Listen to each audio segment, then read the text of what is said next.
Hai guys, balik lagi bareng gue di sini. Semoga dimanapun kalian berada, selalu dalam keadaan baik-baik saja. Sekedar mau ingatkan guys, berhubung di luar kalau siang, cuaca sangat panas, bisa sampai 37 Celcius. Jika terpaksa harus keluar rumah, jangan lupa gunakan sunscreen atau pelembab lainnya guys. Jujur belakangan ini cuaca Indonesia rada kurang oke nih. Oke guys, seperti biasa yang selalu kalian nantikan. Di sini gue kembali akan menemani kalian semuanya dengan sebuah cerita film horor terbaru yang berjudul Rahsia, rilisan tahun 2023. Film horor dari negeri jiran Malaysia. Oke, kita langsung saja ke cerita filmnya guys. Sosial media digemparkan dengan sebuah berita mengejutkan. Tewasnya seorang konglomerat yaitu Datuk Sri Megat Apdal. Diduga kematiannya karena melompat dari gedung kantornya dia sendiri. Polisi masih mendalami kasus kematian Datuk Sri Megal. Sementara istrinya Datin Sri Mari Abdullah enggan memberikan pernyataan apapun terkait tragedi yang menimpa kepada suaminya. Datin Sri terlihat begitu tergesa-gesa memberikan sebuah amplop kepada ajudannya. Lalu dia berkata, pastikan semua orang mendapatkan bagiannya. Setelah itu, dia lalu berkemas membawa beberapa barang bawaan, termasuk barang berharga yang dia simpan di berangkas. Tak lama kemudian, aku di rumah yang tiba-tiba saja mati. Keanehan pun mulai terjadi. Datin Sri Mary diteror oleh sesuatu yang tak terlihat. Pintu itu seperti ada yang mencoba memaksa untuk masuk. Terlihat kini ajudannya masuk dengan keadaan yang sudah bersimpahan darah. Datin Sri bersembunyi di balik pintu melihat apa yang terjadi kepada ajudannya itu. Tetesan darah tiba-tiba terjatuh dan mengenai wajah Datin Sri. Datin Sri sadar kalau sesosok itu ada di dekat dirinya dan...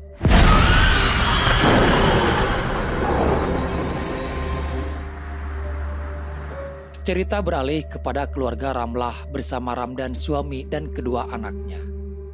Hari itu mereka berkunjung ke rumah Tan Sri, ayahnya Ramlah, yang pada hari itu adalah hari ulang tahun ayahnya.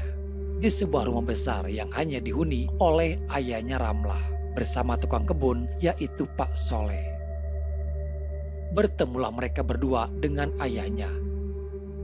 Namun terlihat Tan Sri sendiri kurang begitu suka dengan Hamdan. Hamdan yang berprofesi sebagai dosen tidak membuat Tan Sri bangga mempunyai mantu seperti dirinya. Karena Tan Sri sebenarnya mengidamkan Ramlah mempunyai suami seorang pengusaha sukses, bukan hanya sekedar seorang pekerja. Jujur saja, Ramlah memang terlahir dari keluarga kaya raya. Tapi bukan berarti Hamdan tidak ingin maju. Pelan-pelan Hamdan sekarang sudah mempunyai bisnis yang baru ia rintis. Tan Sri begitu sangat menyayangi kedua cucunya itu, Saipul dan Marina. Cerita berlanjut ketika Saipul bermain di lantai atas. Di salah satu kamar tak sengaja Saipul mendengar seperti ada suara-suara di dalam kamar itu. Marina sempat melarang Saipul ketika ia melihat Saipul yang akan masuk. Karena sebelumnya kakeknya melarang mereka untuk memasuki kamar tersebut. Namun Saipul tidak mempedulikan larangan itu. Dia malah sengaja masuk sambil meledek Marina. Di kamar itu terlihat foto keluarga Tan Sri dengan kakaknya yang ternyata Datuk Sri Megat Apdal yang tewas di awal film adalah kakaknya Tan Sri. Mereka berfoto bersama istri-istri mereka. Marina yang melihat-lihat di sana mencoba membuka kain penutup. Dia terkejut melihat sebuah cermin dengan ada patung di balik pantulan cermin tersebut. Patung itu terlihat jauh ketika Marina melihatnya langsung. Namun saat dia melihat ke cermin, patung itu seolah-olah bergerak dan persis ada di belakang dirinya. Dan yang membuat anehnya lagi adalah ketika patungnya menghilang. Lalu tiba-tiba Saipul muncul menutupi tubuhnya dengan kain putih. Marina yang terkaget tak sengaja menjatuhkan vas bunga hingga terjadi suara-suara gaduh. Ramlah dan Hamdan datang melihat di kamar sudah berserakan pecahan dari vas bunga. Saat Ramlah yang akan membereskan vas bunga itu, Ramlah diingatkan kembali kepada kejadian saat dia masih kecil. Melor, ibunya Ramlah, bertengkar hebat dengan ayahnya. Entah kenapa saat itu Melor memaksa Tan Sri untuk menceraikan dirinya. Tak lama kemudian datang Tan Sri. Dia pun terkejut melihat vas bunga itu pecah. Karena vas bunga tersebut adalah barang kenangan milik mendiang istrinya. Dalam satu momen Saipul menanyakan soal mendiang neneknya kepada Tan Sri. Tapi di saat itu juga Ramlah meminta kepada kedua anaknya itu untuk segera pergi ke kamar. Ramlah tidak ingin kedua anaknya mengenal jauh siapa nenek mereka. Karena yang Ramlah tahu ibunya adalah orang jahat yang tega meninggalkan Ramlah di saat dirinya butuh kasih sayang seorang ibu. Dan sejak saat itu juga Ramlah berjanji tidak akan pernah meninggalkan anak-anaknya dalam kondisi seperti apapun.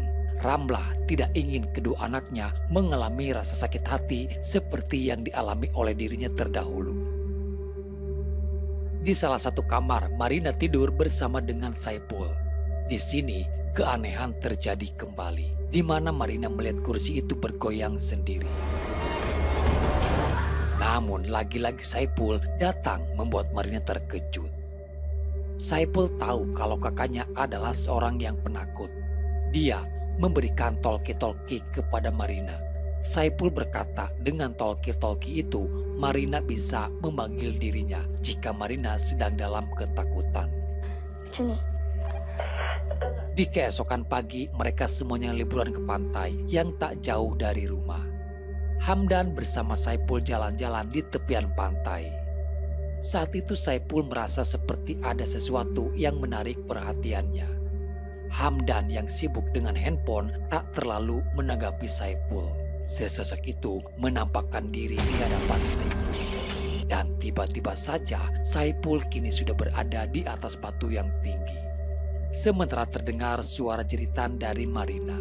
Dan ketika Ramlah mencarinya, Marina terlihat sudah bersimbahan darah. Dan terlihat juga banyak burung gagak yang sudah mati berserakan. Entah kenapa tiba-tiba ayahnya malah terkena serangan penyakit yang hampir saja membuat dia terjatuh pingsan.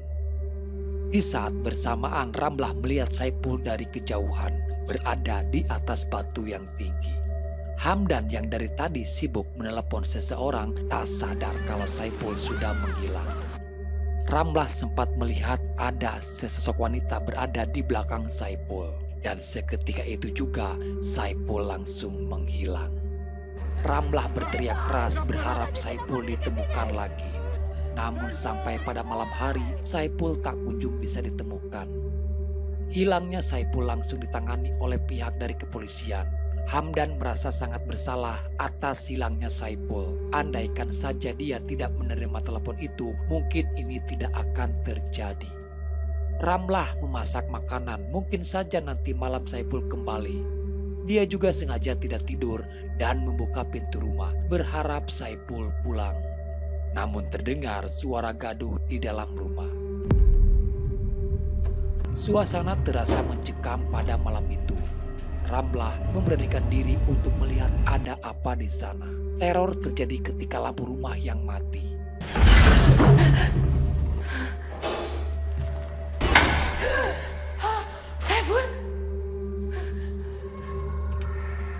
Dan anehnya, walaupun terdengar ada suara-suara gaduh, tapi di sini hanya Ramlah yang bisa mendengar, sedangkan Hamdan dan Marina masih terlihat tidur nyenyak di sofa. Dia melihat bayangan Saipul berlari naik ke lantai atas dan masuk ke salah satu kamar. Ramlah melihat mainan itu yang menyala sendiri, bermaksud ingin mematikannya, namun tiba-tiba dia sempat melihat ada sesosok nenek-nenek dengan rupa yang buruk.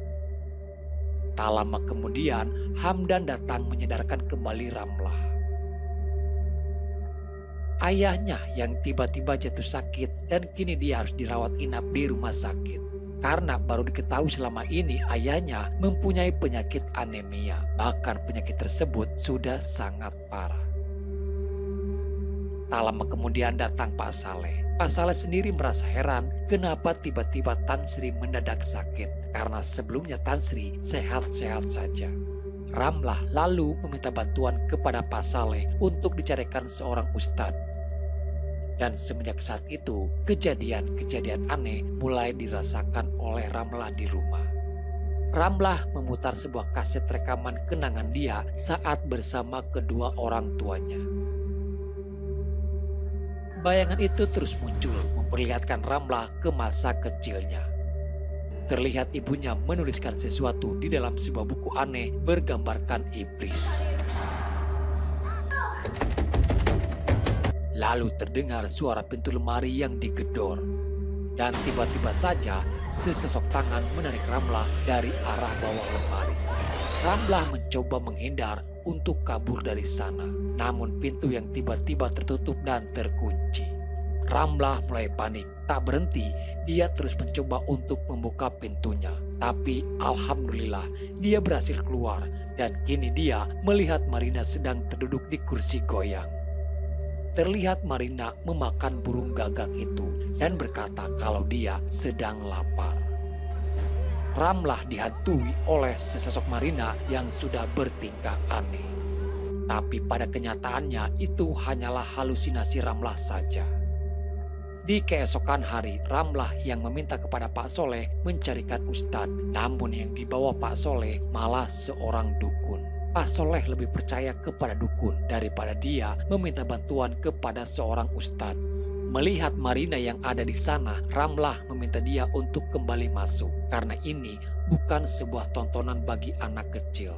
Marina yang ngeyel malah sengaja bersembunyi dari kejauhan untuk melihat apa yang dilakukan oleh si dukun. Lalu ritual pun dimulai. Wojo pito, wojo tenggiling. Eko ngarak. Pemandangan yang tak lazim dilakukan oleh si dukun dengan menyembelih kambing itu secara sadis. Tak lama setelah itu, si dukun mulai dirasuki oleh roh yang mengaku kalau dia adalah ibunya Ramlah. Keadaan menjadi tak terkendali ketika roh jahat mulai menyerang kepada asistennya. Melihat kejadian tersebut, Marina malah berteriak, membuat roh jahat itu kini mengejar Marina sekarang. Untung saja Ramlah berhasil menghentikan si dukun yang kerasukan. Anehnya seketika suara si dukun berubah menjadi suara Saipul.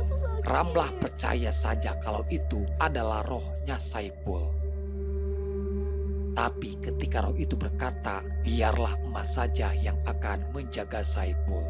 Ramlah langsung berontak karena yang dia tahu ibunya adalah orang jahat. Mengetahui arwah ibunya datang, dia lalu bergegas ke rumah untuk melihat rekamannya kembali.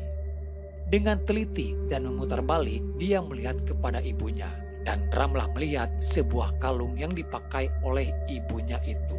Kalung tersebut sama persis dengan kalung yang dipakai oleh sesosok yang menyerang Ramlah.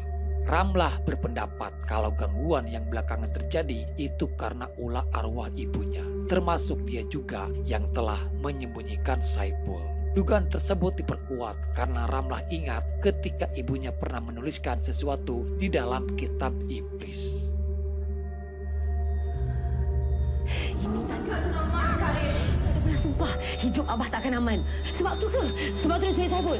Ramlah yang penuh emosional tak sadar kalau ayahnya sedang kritis. Hingga terpaksa Hamdan menarik Ramlah keluar dari sana. Ramlah mencoba menceritakan apa yang baru dia ketahui. Tapi semua omongan Ramlah terdengar tidak masuk di akal. Hamdan tidak terlalu mempercayai apa yang dikatakan Ramlah. Justru yang Hamdan khawatirkan sekarang adalah Ramlah menjadi abai kepada semuanya. Sampai-sampai Ramlah lupa ada Marina yang dari tadi siang belum makan. Di kamar ternyata gangguan dari roh jahat itu kini menghampiri kepada Tan Sri. Terdengar suara gaduh dari luar. Dan saat Ramlah kembali masuk ke kamar, terlihat ayahnya yang sudah terjatuh dan tewas dengan sudah bersimbahan darah. Karena tewasnya Tan Sri jatuh pada malam hari, terpaksa mayatnya harus diinapkan 1 malam dan menunggu pagi untuk bisa dikuburkan. Ramlah masih mengaji untuk ayahnya itu, namun gangguan tak pernah berhenti. Terdengar seperti ada seseorang sedang memainkan piano di dalam rumah.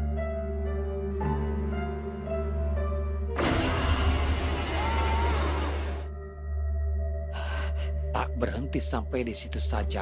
Ramlah melihat kembali bayangan anak kecil yang berlarian. Sampai pada saat itu Ramlah masih berburuk sangka kepada ibunya. Dia mengira semua ini ulah dari arwah ibunya yang gentayangan.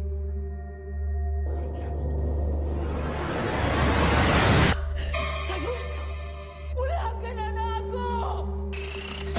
Lalu terlihat jasad ayahnya yang dikelilingi oleh segerombolan orang-orang berjubah hitam. Gangguan yang terjadi kepada Ramlah membuat Hamdan menganggap kejiwaan Ramlah sudah terganggu.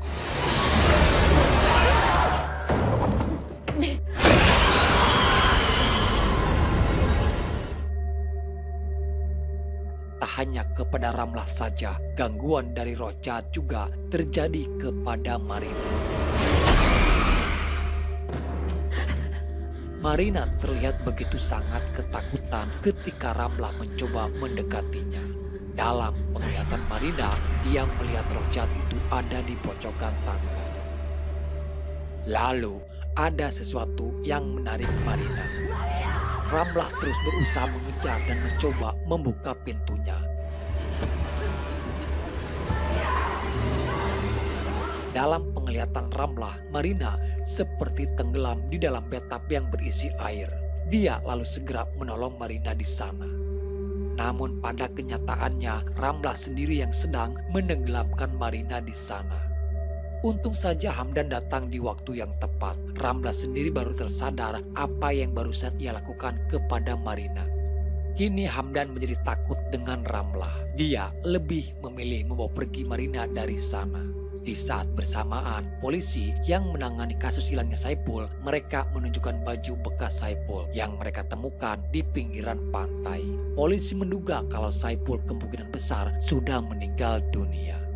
Ramlah tak terima begitu saja. Dia menolak dan membantah. Mungkin saja itu baju orang lain, bukan baju milik Saipul. Dia juga yakin Saipul masih hidup dan dia mengatakan kepada mereka kalau Saipul disembunyikan oleh roh jahat yang ada di rumah ini. Perkataan Ramlah justru malah terdengar ngawur oleh Hamdan. Hamdan malah beranggapan kalau Ramlah dan mendiang ibunya sama saja. Mereka berdua yang suka menelantarkan anak-anak.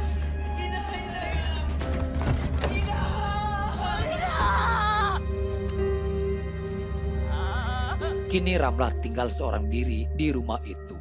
Lalu cahaya putih keluar dari salah satu kamar di lantai atas dan diiringi suara Saipul yang memanggil Mama. Suara panggilan itu terdengar sangat pelan, seperti di dalam ruangan yang kedap suara. Suara itu terdengar jelas ketika Ramlah menempelkan kupingnya di tembok rumah. Ramlah terus berusaha mencari cara agar dia bisa mendobrak temboknya. Namun di sana hanyalah tempat penampungan air. Ramlah hampir menyerah dan sudah tak bisa berbuat apa-apa lagi untuk menemukan Saipul.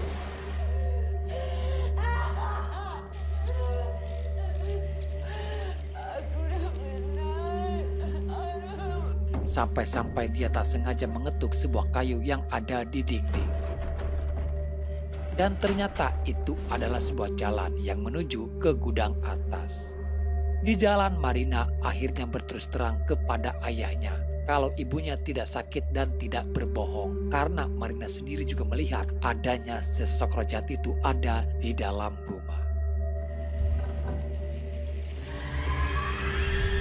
Di ruangan itu tak diduga Ramlah menemukan jasad ibunya ada di sana dengan masih menggunakan kalung itu. Dari sana juga Ramlah menemukan ada sebuah potongan koran yang memberitakan soal kematian Datuk Sri Abdal, kakaknya Tan Sri yang tewas diduga karena bundir. Sementara Datin Sri Mary, istrinya Datuk, dinyatakan hilang. Dengan tragedi yang menimpa kepada mereka berdua, otomatis harta kekayaan Datuk Sri Abdal jatuh ke tangan adiknya, yaitu Tan Sri yang adalah ayahnya Ramlah. Ramlah melihat beberapa foto mereka ada di sana. Dia perlahan mulai sadar kalau semua ini lebih kepada ritual ilmu hitam yang dilakukan oleh seseorang. Tak lama kemudian roh jahat menampakkan dirinya di hadapan Ramlah. Roh jahat itu sempat masuk ke dalam tubuh Ramlah dan memperlihatkan apa yang sebenarnya terjadi pada waktu itu. Diketahui kalau ternyata Tan Sri, ayahnya Ramlah, membuat sebuah perjanjian dengan iblis. Dia tega menyantet kakaknya sendiri hanya untuk mendapatkan harta warisan dari kakaknya itu melalui tata cara ritual yang ada pada buku tersebut. Apapun alasannya, Melor tak sudi hidup bersama suaminya yang adalah seorang penyembah iblis. Lebih baik dia tewas daripada hidup dalam kemusyrikan. Namun Tan Sri yang sudah kepalang hancur-hancuran, akhirnya dia pun mewafatkan Melor, memukulinya dengan stik golf. Lalu jasadnya dia simpan di gudang itu. Jasad Melor sendiri yang dia jadikan sesembahan kepada si iblis, agar nanti si iblis bisa menggunakan tubuh Melor. Dari perjanjian tersebut, Tan Sri harus mengikuti aturan main dari si iblis, yaitu dia harus mewariskan ilmu hitam ini kepada garis keturunan Tan Sri sendiri, bertujuan agar si iblis terus bisa menyesatkan manusia. Ramlah akhirnya paham alur dari perjanjian si iblis dengan Tan Sri. Jadi gini guys, si iblis menginginkan tuan baru dari tuan sebelumnya, yaitu Tan Sri. Si iblis sengaja membunuh Tan Sri agar si iblis bisa mencari tuan baru, dan yang si iblis incar adalah Ramlah. Si iblis sengaja menculik Saipul dan membuat keos dalam rumah tangga Ramlah. Ketika Ramlah benar-benar sudah merasa putus asa, hilang harapan, dan berada di dalam titik terendah, disitulah peluang bagi si iblis untuk menggoda Ramlah. Dan terbukti kini Saipul ada di sana sekarang, namun dengan keadaannya yang sudah tidak berdaya. Si iblis menjelma menjadi Saipul. Dia menawarkan kepada Ramlah untuk menggantikan Saipul dengan si iblis. Tata caranya sama seperti sebelumnya, yaitu Saipul harus diwafatkan terlebih dahulu. Lalu tubuh Saipul yang nanti akan digunakan oleh si iblis. Dengan Ramlah menjadi tuannya si iblis, maka Ramlah akan mendapatkan apa yang dia inginkan dalam hal duniawi. Tapi untung saja Ramlah teringat ucapan dari ibunya yang mengatakan lebih baik dia meninggal daripada harus menjadi budak iblis. Masih ada iman di dalam diri Ramlah yang membuat dia bisa bertahan dan melawan godaan dari si iblis.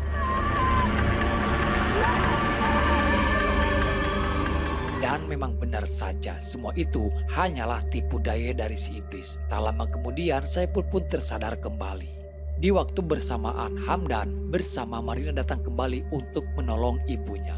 Serangan dari si iblis belum selesai. Kini si iblis merasuki ke dalam tubuh Ramlah lalu menyerang Hamdan.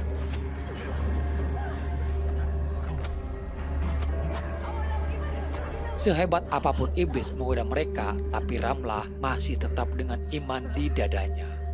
Puncaknya ketika mereka semuanya membacakan ayat kursi untuk melawan si iblis yang merasuki Ramlah.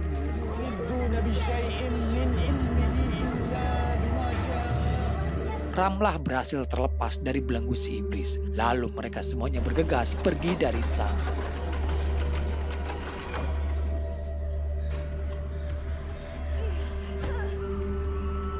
Namun tak semudah itu bagi mereka untuk bisa kabur dari sana. Pintu gerbang yang tertutup dan terkunci dengan sendirinya. Dari arah belakang si iblis mulai mendekati mereka.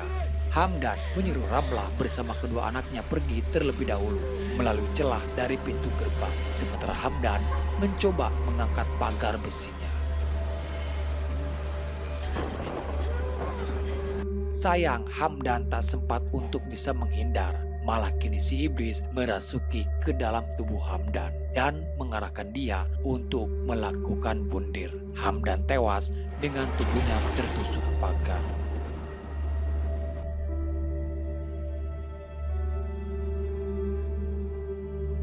2 bulan kemudian, Ramlah, Marina, dan Saipul akhirnya bisa hidup dengan tenang. Walaupun kini mereka harus kehilangan sesosok ayah yang sangat mereka cintai. Di sini Ramlah juga tersadar selama ini prasangka buruk Ramlah terhadap ibunya itu salah. Karena ternyata justru ibunya lah yang berjuang keras sampai darah penghabisan demi untuk menyelamatkan Ramlah dari kemusyrikan. Tapi sebelum mereka pergi dari sana, tidak serta-merta si iblis itu berhenti untuk menggoda. Dia menampakkan diri kembali di hadapan Saipul.